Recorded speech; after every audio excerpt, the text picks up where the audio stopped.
Hai, Assalamualaikum. Nama saya Najla Sufina binti Muhammad Saufi.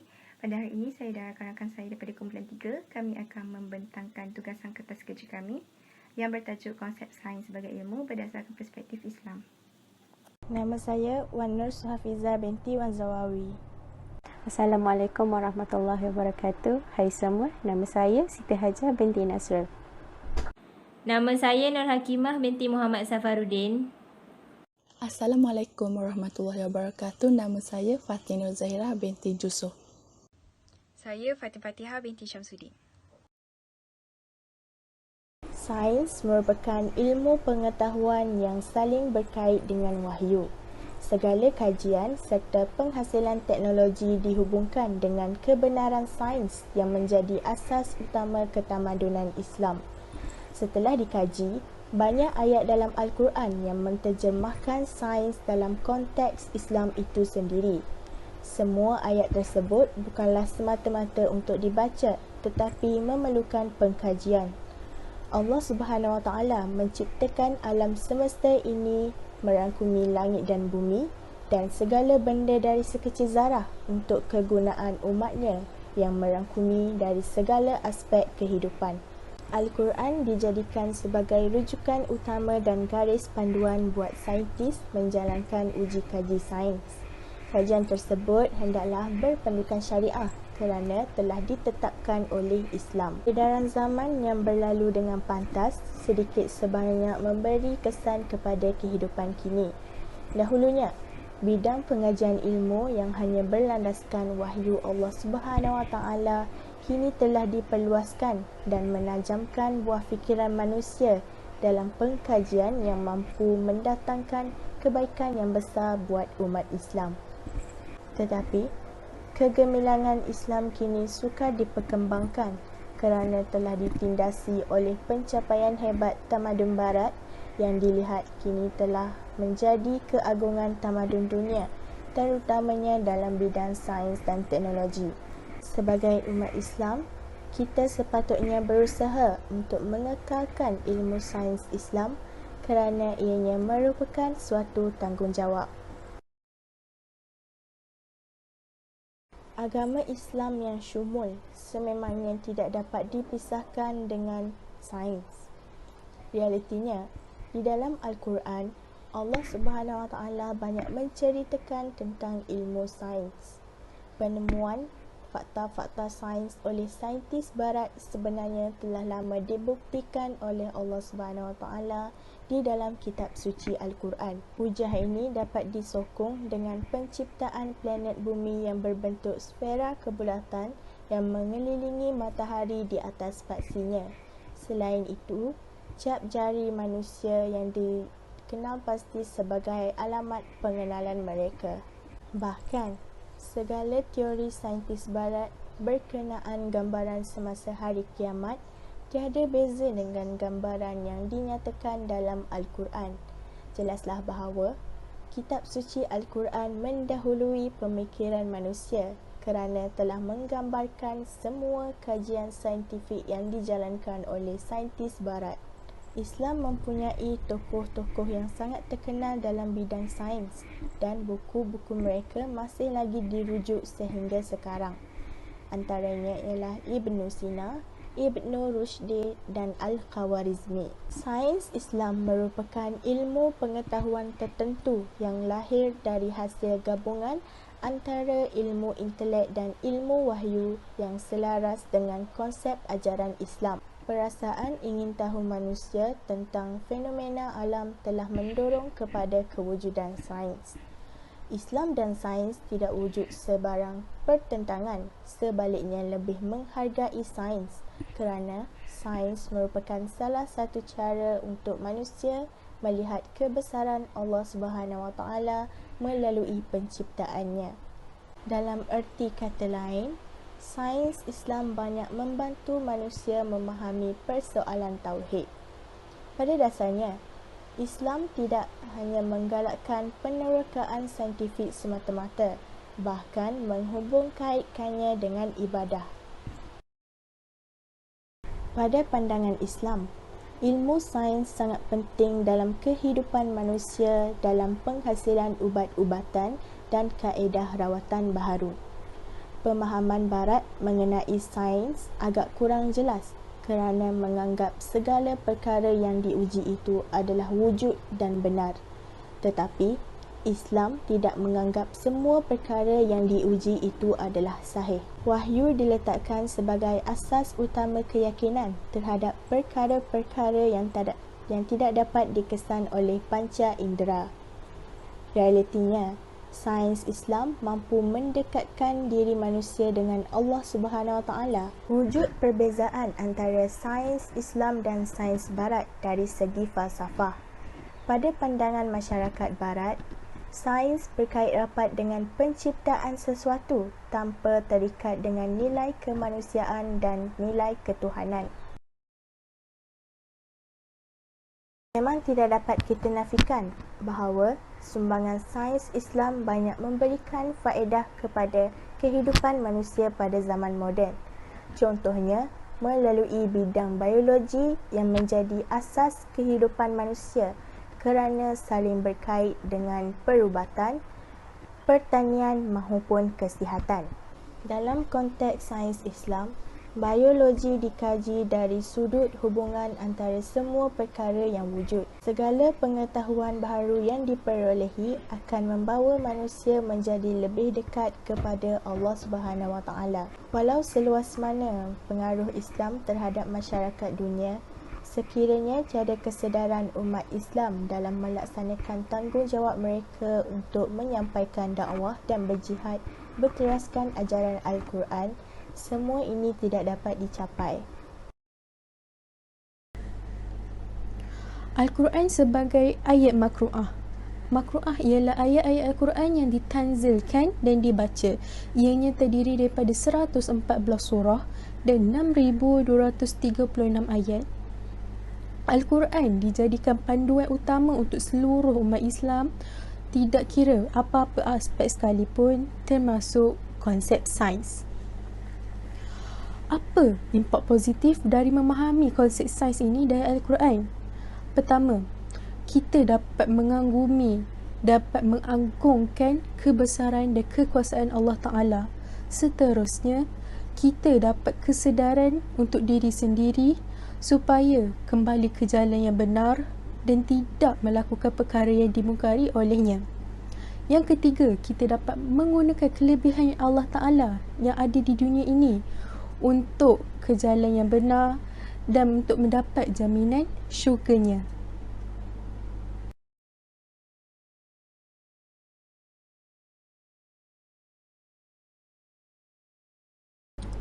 Baik, kita pergi kepada contoh ilmu sains dari Al-Quran. Yang pertama, penciptaan langit dan bumi, ataupun kita kata penciptaan alam semesta. Ia dari surah Hud ayat 7 dan juga surah An-Nazi'at ayat 27 hingga 33. Baik, mari kita pergi satu persatu. Dari surah Hud ayat 7, Allah berfirman mengatakan bahawa Dia mencipta langit dan bumi selama 6 hari. Ianya bukan hari yang kita ukur dari hari Isnin hingga hari Sabtu. Tidak, ia merujuk kepada proses yang beransur-ansur. Baiklah, kita teruskan dengan contoh kedua, iaitu putaran bumi. Baik, dari surah Ar-Rahman, apa kita dapati? Sujud terhadap Allah berlainan cara untuk setiap makhluk. Kalau bumi, pada putaran pada paksinya. Kalau pepohon, pada batangnya. Kalau kita bersujud kepada Allah dengan cara solat, maka jika kita mahu katakan putaran bumi itu adalah satu sujud, jadi kita boleh katakan bumi bersujud kepada Allah setiap hari, iaitu satu putaran lengkap pada paksinya mengambil masa 24 jam, iaitu sehari kan. Jadi satu hari bumi akan bersujud kepada Allah. Baiklah, walaupun berlainan cara sujud terhadap ilahi, tapi apa yang penting sekarang yang kita kena lihat adalah kepatuhan dan ketaatan terhadap penciptanya dulu yang kita patut lihat dahulu. Okey, apa impak dari sujud kepada Allah ni? Ataupun kita kata, apa impak daripada bumi bersujud kepada Allah? Berlakunya siang dan malam. Betul kan? Bila bumi berputar pada paksinya dengan lengkap akan berlaku. Siang dan malam di sebelah barat akan bertukar dari malam ke siang. Kalau di sebelah timur akan bertukar dari siang ke malam. Betul kan? Apa-apa pun, jika kita mahu letakkan diri kita kepada bumi itu, kita sebagai umat manusia, sebagai umat Nabi Muhammad dan juga hamba Allah, kita haruslah bersujud kepada Allah. Okey, kita nak bandingkan. Okey, apabila berlaku putaran bumi dan berlaku siang dan malam, cahaya matahari memberi sinaran cahaya kepada bumi. Sama juga dengan kita punya solat, kita punya sujud. Apabila kita sujud kepada Allah, dapat cahaya tu, kita dapat keluar dari kegelapan dan menuju kepada pencahayaan. Itu benda basic, benda yang asas yang kita perlu tahu. Jadi apa-apa sekalipun, kita sebagai umat Islam, kita kena bersujud kepada Allah. Kita kena solat, kita kena dengar cakap Allah, supaya kita dapat keluar dari kegelapan dan pergi ke arah pencahayaan. Pencahayaan tu apa benda? Maksudnya kita dapat menuju ke jalan yang benar. Tak malu ke kita? Bumi pun bersujud kepada Allah setiap hari. Takkan kita tidak boleh? Kita kena fikirkan semua benda tu. Baik, kita pergi yang terakhir, ilmu biologi. Ilmu biologi ada banyak, tapi dalam surah Al-A'raf ayat 58 mengatakan bahawa Allah menurunkan hujan ke satu kawasan yang tidak subur pada asalnya, atau kita katakan mati. Tapi bila Allah turunkan saja hujan ke kawasan itu, dari kawasan yang mati, kawasan yang subur, menjadi kawasan yang menjadi sangat-sangat subur. Kita boleh tanam apa-apa sekalipun, kita boleh bercucuk tanam sayuran, kita boleh bertanam buah-buahan sebab subur. Maka haiwan pun mungkin akan datang dan kawasan itu menjadi harmoni. Kita sebagai umat manusia dapat hidup dengan normal bila ada hidupan-hidupan tersebut.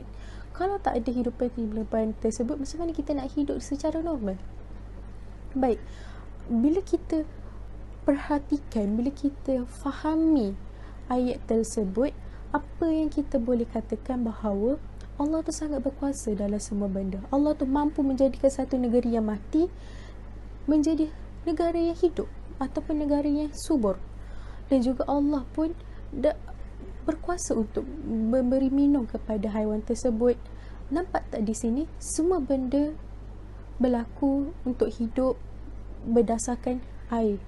Jadi di sini kita boleh katakan air ini adalah satu unsur yang sangat-sangat penting untuk kita semua, tak kisah kepada tumbuhan, kepada haiwan, kepada tanah, kepada diri kita sendiri juga. Mampukah kita hidup tanpa air selama setahun? Ataupun selama kita cakap pada waktu yang singkat, selama 2 hari, 3 hari kita tak minum air langsung, kita boleh hidup ke tanpa air? Tanpa meminum air? Tak, saya rasa tidak akan mampu untuk hidup, tak mampu untuk bertahan. Jadi di sini kita boleh katakan air unsur yang sangat-sangat penting untuk kita semua, seluruh makhluk di atas muka bumi ini. Jadi kita sebagai umat Islam, sebagai hamba Allah, dapat tak kita di sini nampak tak bahawasanya segala apa yang Allah beri itu adalah satu rezeki. Tak kisah walaupun kita tak diberi kekayaan, tapi ada banyak lagi rezeki yang kita dapat. Jadi kita di sini sebagai khalifah di atas muka bumi ini kena terus berjuang untuk agama. Di dunia ini hanya sementara, di sana nanti adalah berkekalan. Jadi apa secara ringkas, secara menyeluruh dari fahaman ilmu sains dari Al-Quran ini, kita dapati bahawa betapa besarnya kekuasaan Allah. Kita dapat mengagumi, dapat mengagungkan kebesaran Allah Ta'ala dengan kekuasaannya. Kita rasa insaf. Kita tidak mampu membuat seperti mana Allah buat. Kita sangat lemah. Allah tu terlalu berkuasa, tak mampu dibandingkan. Jadi kita haruslah mengambil kesedaran dari ilmu sains nampak seperti ringkas, seperti benda yang remeh, tapi sebenarnya kalau kita fahamkan betul-betul, benda tu sangat besar, sangat membawa manfaat kepada kita. Jadi kita sebagai umat Islam, sebagai hamba ini yang perlu kita meneroka. Al-Quran tu nampak seperti satu buku yang biasa, tapi banyak benda yang ada dalam tu. Tak termasuk sains, ada banyak lagi benda dalam tu yang kita boleh belajar. Jadi di sini saya boleh katakan bahawa ilmu sains memang kalau untuk dibuka bumi ni tak ada apa-apa pun ilmu sains ni. Tapi bila kita fahamkan sebaliknya, faham dan mendalami betul-betul ilmu sains berdasarkan Al-Quran, berdasarkan Islam, banyak benda yang kita boleh dapat, iaitu dapat mengagumi kebesaran dan kekuasaan Allah Ta'ala. Wallahu'alam. Alam merupakan ayat manzurah. Ayat manzurah merupakan tanda-tanda kekuasaan dan kewujudan Allah Subhanahu Wa Taala yang terdapat di dalam alam ini dan boleh dilihat melalui panca indera.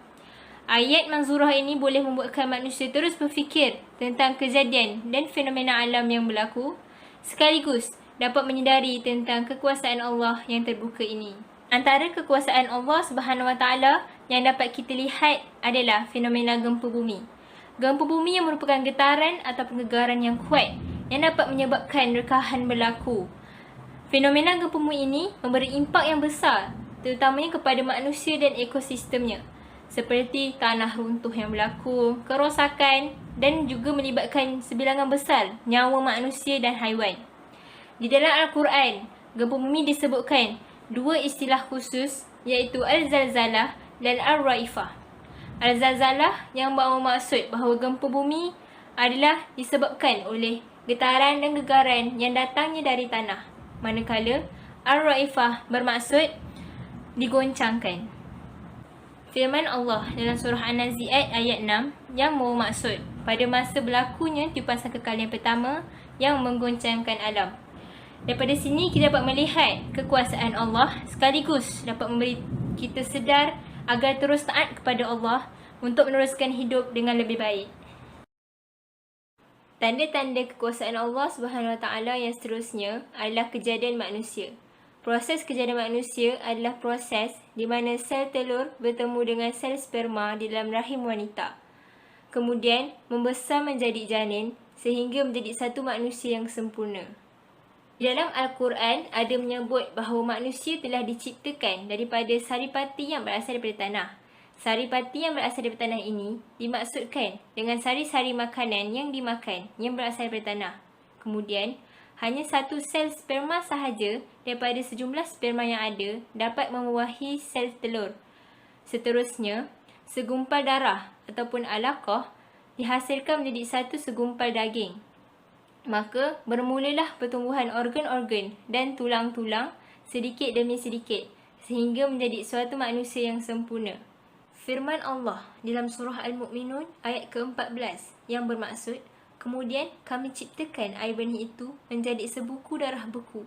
Lalu kami ciptakan darah beku itu menjadi seketul daging. Kemudian kami ciptakan daging itu menjadi beberapa tulang. Kemudian kami balut tulang-tulang itu dengan daging. Setelah sempurna kejadian itu, kami bentuk dia menjadi makhluk yang lain sifat keadaannya. Maka, nyatalah kelebihan dan ketinggian Allah adalah sebaik-baik pencipta. Secara keseluruhannya, kita dapat lihat bahawa Allah menunjukkan kekuasaannya dalam proses kejadian manusia. Maka, jika Allah kata kun fayakun, jadi maka jadilah ia. Dan kesemua yang berlaku di atas muka bumi ini adalah di atas kehendaknya. Tanda-tanda kekuasaan Allah yang terakhir ialah pertumbuhan-tumbuhan. Proses perkembangan biji benih bermula dengan perkecambahan biji benih. Apabila biji benih mula berkecambah, biji benih akan mula pecah sehingga tumbuh akar dan batang. Selepas proses awal ini, tumbuhan akan mula bertunas sehingga tumbuhnya batang daun-daun. Proses ini disebut dalam surah Al-Qaf ayat ke-9 yang bermaksud, dan juga kami telah menurunkan dari langit air hujan yang banyak faedahnya. Lalu kami tumbuhkan dengan air itu pokok-pokok, tanaman buah-buahan dan biji-bijian yang dituai. Apabila tumbuhan tumbuh dan berkembang dengan sihat, tumbuhan tersebut akan menjadi satu pokok yang sempurna bersama dengan akar yang teguh dan daun yang lebat. Allah Subhanahu Wa Taala telah mencipta makhluk-makhluknya secara berpasang-pasangan. Tidak kiralah manusia, haiwan maupun tumbuh-tumbuhan. Tumbuhan betina dan tumbuhan jantan akan mengalami proses pembiakan. Jadi, disebabkan inilah pokok akan mengeluarkan bunga dan menghasilkan buah. Secara keseluruhannya, dapatlah lihat bahawa kekuasaan Allah adalah tidak terbatas dan manusia perlu menggunakan akal dan fikiran untuk menyelidiknya. Cabaran saintisme atau lebih senang disebut sebagai ketaksupan terhadap ilmu sains dalam ilmu dan pendidikan masa kini agak membimbangkan. Pertama ialah percanggahan dengan ajaran Islam. Contohnya dalam isu penciptaan alam yang dipercayai melalui satu ledakan besar dalam ilmu sains, padahal seluruh umat Islam tahu bahawa alam ini ada penciptanya yang maha besar dan maha berkuasa. Seterusnya, perkara ini boleh merosakkan akidah oleh kerana ketaksupan terhadap ilmu sains sehingga mengenetepikan semua pendapat terutamanya daripada Al-Quran.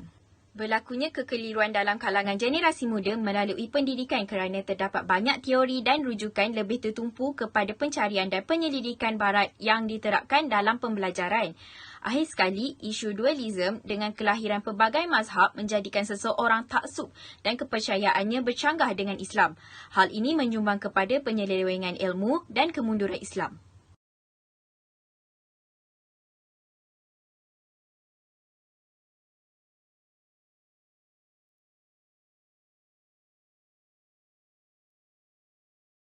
Kita sebagai seorang manusia sudah diajar dan dididik sejak dari kecil lagi, sama ada sekolah rendah ataupun sekolah menengah. Apakah itu erti pendidikan? Pendidikan merupakan satu usaha sistematik untuk menyampaikan ilmu pengetahuan, sikap dan kemahiran seseorang itu. Pendidikan juga merupakan tunjang dan kekuatan untuk menentukan prestasi di bidang yang lain. Selain itu, apakah erti pendidikan Islam? Pendidikan Islam merupakan pendidikan yang berasaskan ajaran Islam yang akan membentuk sikap manusia dalam pelbagai jenis aspek agar dapat mengabdikan diri kepada Allah. Pada pendapat saya, sekiranya kita tidak dididik dengan pendidikan Islam, kemungkinan kita tidak akan mengetahui apa itu erti Islam. Oleh hal yang demikian, pendidikan Islam sangatlah penting kerana mengandungi ajaran-ajaran yang mengajar mengenai ajaran Islam dan tingkah laku kepribadian manusia. Terdapat 3 jenis pendekatan dalam pendidikan Islam. Yang pertama ialah ta'lim. Ta'lim dari segi bahasa ialah pengajaran, manakala dari segi istilah ialah pengajaran yang meliputi pelbagai aspek ilmu seperti ilmu yang bermanfaat dan ilmu yang tidak bermanfaat. Antara contoh ilmu yang bermanfaat ialah mempelajari tentang kisah-kisah Islam, manakala contoh ilmu yang tidak bermanfaat ialah belajar memoteng kelas. Daripada Abu Hurairah radhiyallahu anhu, Rasulullah bersabda bahawa di antara keelokan Islam seseorang itu ialah dia meninggalkan perkara yang tidak berkaitan dengannya. Hadis riwayat Tirmizi nombor 2318. Selepas itu, pendekatan dalam pendidikan Islam yang kedua ialah tarbiyah. Tarbiyah dari sudut bahasa ialah menguasai atau memiliki. Menurut Ahmad Shah 2008, tarbiyah juga bererti mengasuh, seperti mengasuh anak-anak dan merupakan proses mengembangkan akal dan jiwa serta membimbing jasad. Tarbiyah juga merupakan konsep yang melibatkan kasih sayang dan mengasihi seperti kasih sayang daripada kedua ibu bapa. Terdapat ayat Al-Quran yang berkaitan dengan tarbiyah iaitu surah Al-Isra ayat 24 di mana katakanlah Tuhanku, kasihi mereka berdua sebagaimana mereka berdua mengasihiku sewaktu kecil. Namun, tarbiyah tidak sesuai untuk membawa konsep pendidikan dalam pengertian Islam. Akhir sekali, pendekatan dalam pendidikan Islam yang ketiga ialah ta'dib. Ta'dib dari sudut bahasa ialah mendidik, sebagaimana seorang guru dan pensyarah mendidik kita. Ta'dib juga bermaksud bimbingan dan merupakan konsep pendidikan Islam yang menyeluruh kerana berpandukan tauhid dan pandangan hidup Islami. Terdapat 4 proses yang merangkumi ta'lim, iaitu yang pertamanya al-tarbiyah, al-ta'lim, yang ketiga riadah al-nafs dan yang terakhir adalah tahdib al-akhlaq. Bagi al-tarbiyah, ia merupakan proses penyempurnaan insan secara berperingkat, manakala bagi al-ta'lim pula, ia merupakan konsep pengajaran dan pembelajaran yang menepukan kepada aspek kognitif, intelek dan akhlak seseorang murid. Proses yang ketiga iaitu riadah al-nafs, merupakan proses disiplin diri yang merangkumi jasad, roh dan akal. Imam Al-Ghazali telah membagikan proses riadah al-nafs ini kepada 3 peringkat pula, iaitu yang pertamanya memantapkan iman, mempertingkatkan ibadah dan mengamalkan sifat mahmudah dalam jiwa. Proses keempat ialah proses tahdib al-akhlaq. Ianya merupakan proses penyucian dan permurnian akhlak. Islam merupakan agama yang syumul, ajaran yang dibawa oleh Islam lengkap dan menyeluruh, termasuklah dalam aspek pendidikan dan juga pengajian ilmu. Seterusnya, dengan mendalami dan menggabungkan antara ilmu agama dan juga ilmu dunia seperti ilmu sains, contohnya, ianya boleh memberi manfaat dan melestarikan sesebuah tamadun. Secara keseluruhan dapat disimpulkan bahawa ilmu dan pendidikan sangatlah penting kerana ianya merupakan jati diri umat Islam.